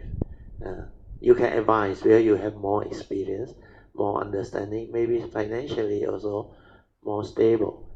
But now is the reverse. Now is your turn to understand them, to care for them, to provide for them. So everything that we do out of Dhamma understanding will be our inheritance. Then we will reap what we sow. Do good because good, do evil because evil. You plant the seed of wholesomeness, you will reap the fruit of wholesomeness. So likewise, as parents also say, that's why in the Sigalovada Sutta, there are a lot of explanation about the role and duty of parent, children, relationship become employer, employee, and all these things. So they are all listed there, and these are Dhamma that is evolved through the Buddha's wisdom and understanding, where he knows the law of karma. If you do all this, then your karma will be taken care of. But you violate any of this, you will have your karmic consequence or repercussion, all this. So these are very beautiful teaching. So what you go through actually can lead to a lot of wisdom and understanding too as you reflect on them. Because like the Buddha said, this noble truth or dukkha, the eighth reality or the first noble truth, is to be understood. And to understand them, you have to go through, or your parents go through, and you confront them. And then you understand. Because for you, you are still relatively young. Haven't reached the age of your parent. Maybe in 30 years time, you will be around your parents' age. Then that time you will really develop the understanding of what is aging, disease and sickness, then pending death. Then now, because of what you did, you care for your aunt earlier on, you witness some of it, how she continued her old age until she finally passed away. Because you treat her well, she has gratitude, she appreciates. That's why finally when she passed away, she left you with her new car, a beautiful car. So Yeah, all beautiful car. this you will understand on. Then the timing is right, because when you are at the 40 over, to what you are now, maybe 50, 50 plus, you learn all this. So it actually prepare you to confront the life that is going to arrive 20, 30 years later now. By witnessing all this, you are cultivating the second turning of the first noble truth. This noble truth or dukkha, the eight condition, is to be understood. Then you can see them. And this is what Dhamma is. When you are mindful, aware with the Dhamma understanding, that you can cope and you can do it with joy. You don't complain. Otherwise, it becomes very negative. Then the karmic will come back, will hit back. You do this to your parents, your children will do back to you. But you have to also have another understanding, because nowadays I think there is a lot of issue about children sending their parents to, they use the word old folks home. I think it's not a good term nowadays. it shouldn't call old folks home. It should be called elderly care, or what they call silver hair program, where they have a lot of medical attention, activity to suit all this. So that one, you don't worry, you find a proper one that can take care of them, because you have the means to maybe pay for all this. Then let them have the good life there. So that one is not a problem. It's not like what we will say, hey, send your parent to old folks home. But you have the means to hire maid and all those things. No need to do that, understand? But you look at Jiwei, Jiwei also opt for that one. No need the children to say, yes, he himself and the wife, they can afford. So I was told he sold off his home in Perth, and he took up one of this home where he's very happy. He really enjoyed that type of elderly life, and he is very fit at his age. I think Jiwei is about your parents' age, or slightly older, 87, Jiwei, I think. But his feet is very strong. He's only hearing and the eye problem. Yeah, I think same age Yeah, with my yeah. father, I'll let you probably. continue. Sorry. Yeah, it's okay, brother. Yeah. I think same age with my father, 85. My mother is 84. But I think comparatively, my parents, the mobility is less than Not as brother strong Qi. as Jiwei one. Yeah, not as strong as Qi. Jiwei can go retreat, no, can go China with uh, with Jing Yap there, and according to Jing Yap, stronger than Jing Yap. Yeah. My father, I think cannot lah. So Oh, that was one of the things that opened my eye, and it caused some fear also, brother, and some fear and sadness. Because when okay. influenza A, Why did you feel that way? because suddenly he cannot walk, and then he also talk funny, I never see that in him before. He Ah, like that a one, bit like I told you, hallucination. the consciousness has become different. Yeah. Yeah, that one is normal. You don't worry. Well, it's part of the phase of going through aging at the later advanced stage. The karmic consciousness will take over. No? That's why they will lose their conscious ability to be in charge of the conscious life. So during that time, the karmic consciousness come in. So in Hokkien, they say lao huan xiong. They say you like huan xiong now, change already, because it's not really huan xiong now. It's the karmic consciousness take over, creating the conditioning for you to see something else. And that one is also, like you say, not a good sign. But don't worry, these are reality. Confront them, But understand them. now he's okay lah. But that few days, I thought he was going to be Definitely, better when for they a year. arise, because you have some understanding, then you fear. Understand? But then, Yeah. what is there to fear? You look at the teaching. He know you, he know me. Understand?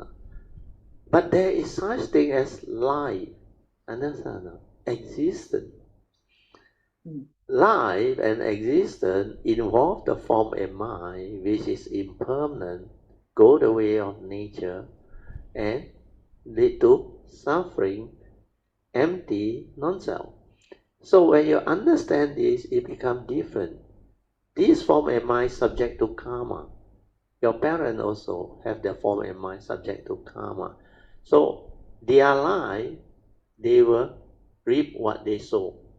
They are born of their karma, heir to their karma, conditioned and supported by their karma, and they are what they are because of their karma. You also same, everybody also same. But what I'm trying to explain to you is this is life. Life has this law of karma that recognizes relationship, understand? That's why you must do your duty. But the ultimate Dhamma understanding, the unconditioned Dhamma understanding, is he know you, he know me. as real as it can be, is only within the moment. You remember? The only reality in life, the present moment and the highest. And split second is day and gone split second is it. How real can life be? That everything that happens since birth until now, not only for you, for every living being, is it real? You can only recall through memory, isn't it?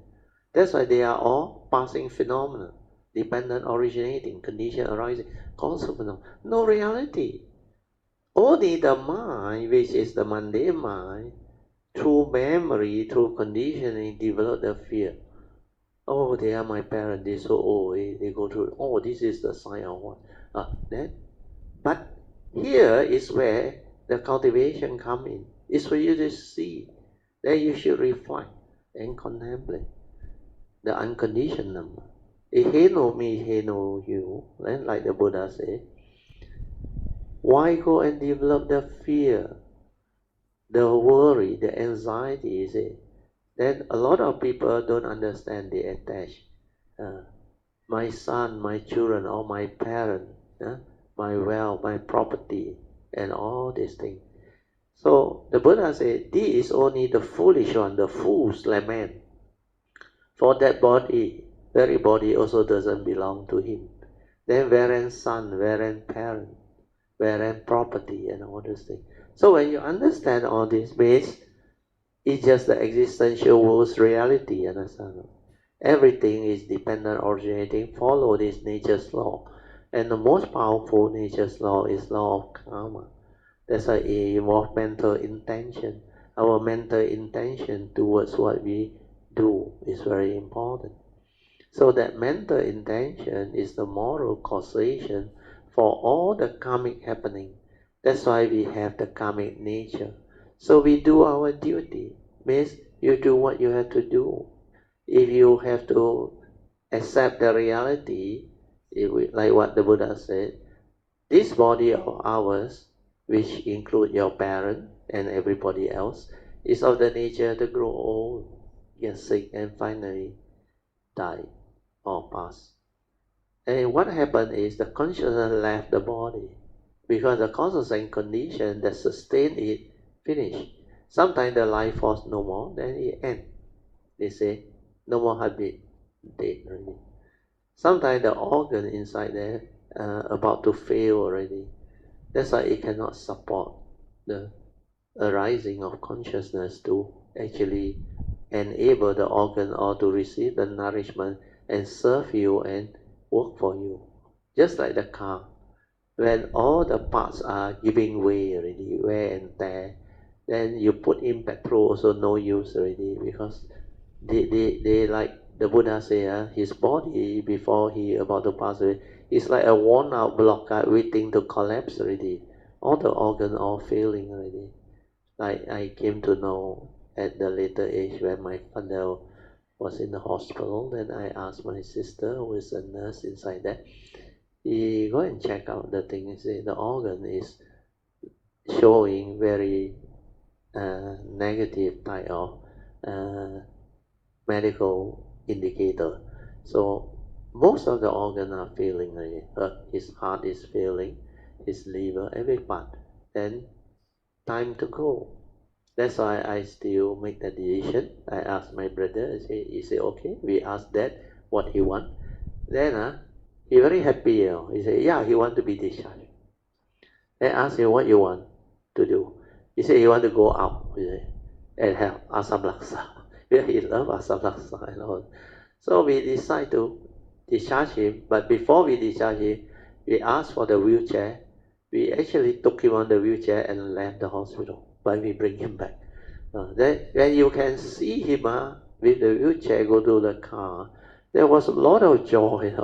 Then when he was outside, he saw the stall, and then when he saw the asam laksa served to him, he was so happy. You see the joy in him. I mean, these are the moments they can enjoy and have. Why not? Then after that, we bring him back. Then the next day, we get him discharged. So he was at my house actually when discharged. We have PJ near us. Then he said he wants to go home to Alastar. And I understand. I said, never mind, I will take leave.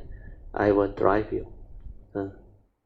So I drove him back, actually. I drove him back with my sister together. Then we reached Alostar safely. Then I told my brother, I remember my father told me he liked this hospital, Adventist hospital in Penang. Because that is where his life was saved when he was, I think, 1967. 67, I was 13 years old. Yeah. 13 years old, so he must be 30 something. So during Chinese New Year, he got a very severe ulcer. Then he went to this Penang Adventist hospital. The doctor was a British doctor, very good. He scanned, he said, very severe ulcer. He said, must operate straight away, even New Year also. He said, otherwise God also cannot save you. He told my father. So my father take the advice, and my mother also went up, and he had the operation. And luckily he survived. 3-4 days later, because that time the ulcer open chest, no rib there, actually have to cut open, no. And that time during the 60s, medical was not so advanced, but he endured through, no. Then I told my brother to ask him, where he always say, must do donation to the Adventist hospital. Well, that is where they saved his life, and he got gratitude to himself. So my brother, who stayed with my father when he was back in Alostar, asked him. He said, yeah, the hospital, we must go with it. Yeah, even pay the hospital charge, make some donation also go. So he decided to go to the Penang Adventist also, and he stayed there for another 2 nights, and he passed away peacefully, full of joy. Then he, when at the hospital, he even told my brother, he said, this type of bed very good, got mechanical thing to jack him up. It's not like hospital HUKM that he stay, where all don't have mechanism one. Oh. So there was a lot of joy in the last few days before he passed away. Then before he died, he told my eldest brother's son, I said, call your papa, or your uncle, all come. Then he passed away peacefully. When we admit him to Adventist also, the specialist also, he talked to us, he said, all the organ failing already, you all have to prepare. I said, no problem, we just want to admit him because he loved this place. So this is how we can still do it when we have the understanding. Mun Yuen? Hopefully you can learn all this. But you don't necessarily follow what I do, because unless there is condition, unless that is what your parent want, they're different. Where people are different. Understand, Mun Yuen? Understand, Radio. Ah, Radio, I ah, appreciate what you just shared. Thank you. Really, thank you. ah. I really learned a lot. I think it would be different if I share with other people. They may say something else. Oh, But yeah, definitely. I can Ah, understand. And mm, I don't know why, after these few weeks when I listened to Brother Teo just now, like I said, ah. I can match with what you are saying Yeah, in you will my understand what I say. But this is Dhamma, understand? yeah. These are understanding that can give joy, happiness, and understanding to both parent and children. It's not to like make a decision that like try to allow us to get out of the sea. But a lot of people is very against the word of sending their parents to. They use the word very crude, old folks home, which is very crude. Then there's another incident involving my eldest brother uh, wife, means my uh, sister-in-law. There was one daughter that they have. Actually, since birth, the Guama, the grandmother, my sister-in-law side one, he has been raising this daughter, until Form 3 or Form 4. So this daughter is not close to the mother and the father, but very close to the grandmother, the grandmother-in-law, sorry. Then you know what happened? Well, the grandmother-in-law got dementia, and very difficult to look after now. And the grandmother-in-law is in Ipoh now. Then all the other brothers and sisters also no time for the mother-in-law now. Then this daughter also married, also don't have much time. Then suddenly they went back, have a discussion, and decide to send her to old folks home now. This daughter objected now and say very harsh thing now, until the mother also cannot take what she said now. Then because of that, the two of them didn't talk for the next, don't know what, maybe near to 15 to 20 years now. Then only recently, about last year, somehow there is good condition. The daughter become like grow up already. She herself got children. She have the understanding. She decide to call my sister-in-law and apologize to her for what she did to her when the suggestion to send the grandmother to the old folks home. Then everything is forgiven. Then they become very happy, beautiful. Then all the children grow up already. They come back to mend back the understanding and relation. Then my brother, my sister-in-law, very happy. That's why the last coming to 1 year already, I think, since that incident. Very happy. But life is like that. You encounter where all these are karmic. When there is karmic conditioning, all this can happen. So don't worry about what people say and all things like that. Society is like that. Like the Buddha said, the eight wind, praise and blame is everywhere. No matter what you do, even the Buddha is not free from blame and all these things. Yeah, Manya, you continue here. Yeah, brother, actually, when both my parents was quite serious at time, I did think that maybe, I'm really like 51. Yeah, And should actually, help them to look for a home that is conducive. No problem. yeah, Well, that no care problem. can only be provided. You get some of this really meant to do this with sincerity, or not the one that is profit oriented one. But sometimes you can also get it from that which is very well run. Very well run means they really want to provide this service, but at a fee where they also have to do a business out of it. And that one to me is spend need to spend. Sometimes is not what we think. These are costs that is needed, because you send to hospital under emergency. Nowadays stay at the hospital, you think cheap. It's definitely much more expensive than the homes. I was told the good homes nowadays you can get a very good one. If you are willing to spend about 7 to 8,000 a month, which means 1 year it may cost you about near to 100,000 like that. It's very good home care and all those things. But if there is such facility, it's worth it, isn't it? Because Yeah, my, ah, my father told me it's like that. freeing your time, then you can still visit them, understand? Then find out the situation there, talk to them, and that is a lot better, because otherwise, like you say, you already 51, understand?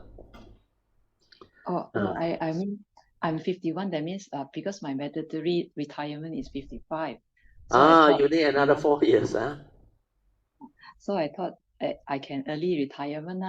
Then I talked to my Oh, father. yeah. Then Yeah, that when is he a got decision you can make, no problem. yeah. But my father, after a while, when he got a bit well, when he can think right again, he said, Object. not so good idea. He told me. He said, Oh, definitely he will object one. Well, he actually, parents are parents. They worry about you retire, because you are not a government servant with pension or no. But they don't know you EPF actually can serve you very well. oh, he somehow go and count for me. He said, Yeah lah, he go see, and calculate for you. He definitely do that. but Because he himself pensioner, he know. It's very he also tough. At included that time, they all my pension, very low pension on. But he said, hey, actually, you send me to our home, better, if because you can still work and I'm in the home. But that is my father. So he suggests to you. But brother dear, my mother different, My mother die don't want to go to any home. He definitely want, because these are the old thinking one, understand or not? Because they are not happy when they hear from the public or the outside 喂，你查某囝你囝生入去老人院This is the stigma of society, So forget about what people say. Like the Buddha say, praise and blame is everywhere. Why you want to allow all this to affect your decision and your life? So we make our decision based on understanding. So no problem. Yeah. So now you experience what they feel. At least when they are rational, they can give you that maybe what they think, which is good. To me, it's good. The feedback is very important because they are your parent. You should listen to what they say. Then you need to make a decision. Then you consult them. Then you can tell them through our consultation consensus. I think this is the best way to go about it. And then hopefully can get their consent before you make that decision. Otherwise, endure for a while, like your father suggests. I think the option is very good. But of course, your mother is reluctant. But you tell your mother, you say, this is not an ordinary home or old folks home. This one will be a properly equipped one where we can still visit you, care for you, and do a lot for you. But a lot of basic things like at night, they got people who care for you. They got their nurses, their standby doctors, and all those things. So these are the difference that they can actually receive, but depend on the availability of such places. I was told a lot are looking for it. My neighbor, very old parent also, their children overseas, they came back. They also look for their mother that survived. Their father passed away also almost near to 90. Then the mother, much younger, about 80 or 80 plus a bit, they also looking for a place. But the mother cannot fit in, so still prefer to stay at home alone. But they got the sister, the husband's younger sister, they all to drop by, to check and all things. Then they hire maid, part-time maid to help her do whatever. Then she call delivery or online delivery to her home and all things. So these are all the what they call understanding that can be made use of when you encounter all this situation, the first noble truth reality. Okay, good, Manyan. Can you summarize another 2 minutes? Roger, thank you very much. The Dhamma really helped. Yeah. It's not that I am really very good at it now, but at least, when the situation died down, when I reflect back, then I know, oh, actually, I can improve in this Definitely, way. yeah. And Next this time, one, today's sharing, very useful, can help a lot of Kayamita. and then Bring Roger, about a lot of understanding. then today when you talk about, everything rely on causes and condition, not only the mind, but also not only the body, the form, but also what goes on in your mind. Yeah, that one very important, I understand now. Yeah Before lah, that, because you are at that stage where you can develop the understanding. but as I say lah, even if sometimes if I will still have anger arising, but I, like you say, like, hey know me, hey know you. Yeah, so no problem one. So your contemplative wisdom will arise on. Anger was never me. They come and go. I didn't die. Understand? So all this understanding is what we call Yonisomanasakara will prompt you on. Then you can see, even at the mind level, it behaves the same. the mind activity is paticca samuppada, dependent originating on, like the physical form outside, dependent on condition they arise on. So it's not intrinsic one, not a permanent unchanging entity. Every of this thought process, emotion, they are dependent originating mind state, not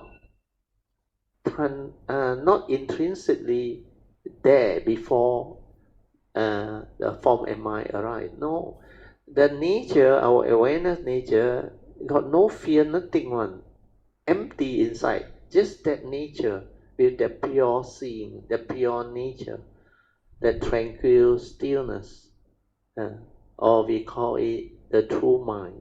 Just suchness like that, shine forth. And that one is wisdom energy.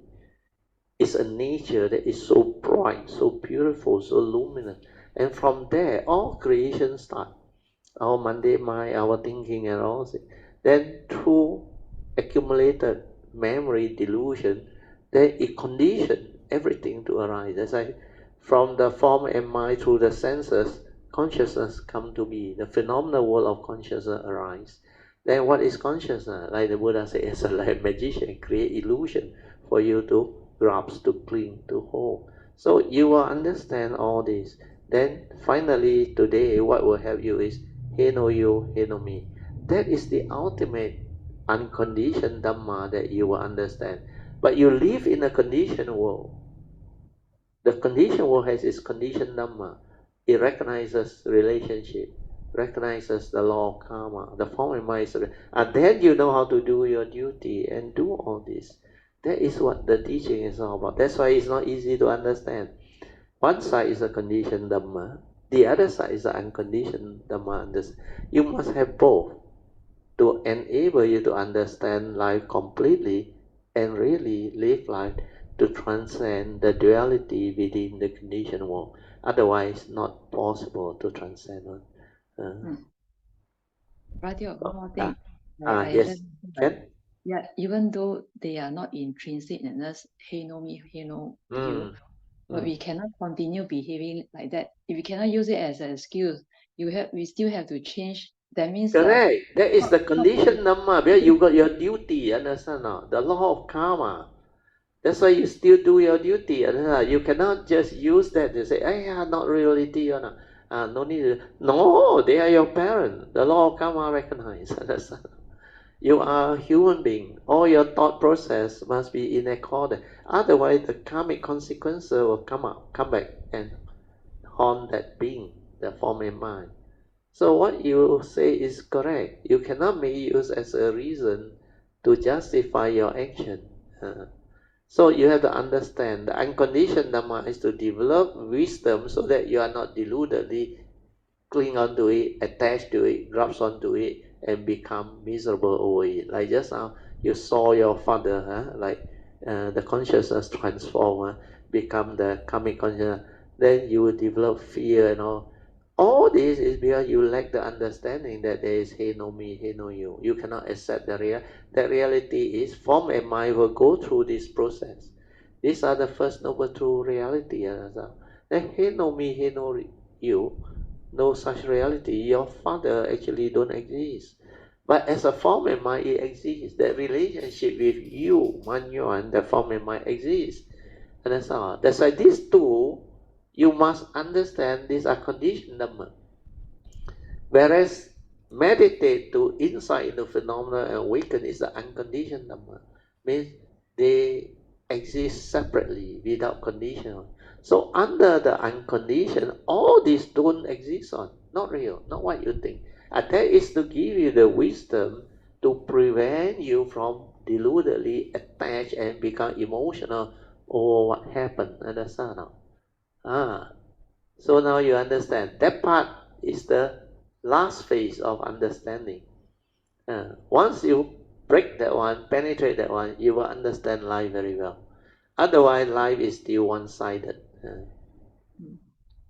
Radio, thank you. It's my No, great thank you. blessing to learn the Dhamma from you. Sadhu, sadhu. We all should rejoice. Sadhu. Okay, let us rejoice. Sadhu, sadhu, sadhu. Okay. We will share the merits, transfer the merit, then we end. Akasata Chil Bhumata Deva Naga Mahindika Punyang Tang Anumoditwa Chirang Rakantu Loka Sasana Etawata Chamehi Sampadan Punya Sampadan Sabbe Deva Anumodantu Sabba Sampati Siddhya Idang me nyatina hotu sukita hontu nyatayo. Idang me nyatina hotu sukita hontu nyatayo. Idang me nyatina hotu sukita hontu nyatayo. Devo asatu kalena sasa sampati heto cha fito bhavatu loko cha Raja bhavatu dhammiko imina punyang kamina mame bala samagamo sattang samagamo hotu yawa nivana patiya. Sadhu, sadhu, sadhu. Now you all can mindfully pay respect to Lord Buddha, Guan Yin Bodhisattva, and all the worthy ones. Then, before we end, I would like to let all Kayamita know all the sharing are recorded, so don't worry. Wait for 1 or 2 days. Then, when Sui and Chin Hao, they all who help to do up the final video, then it will be shared. So you can listen to it again. Then while we discuss all this, just pay attention and listen and no need to take notes or what, because all the video will be available. So that's it. Then let us rejoice. Sadhu, sadhu, sadhu. Okay.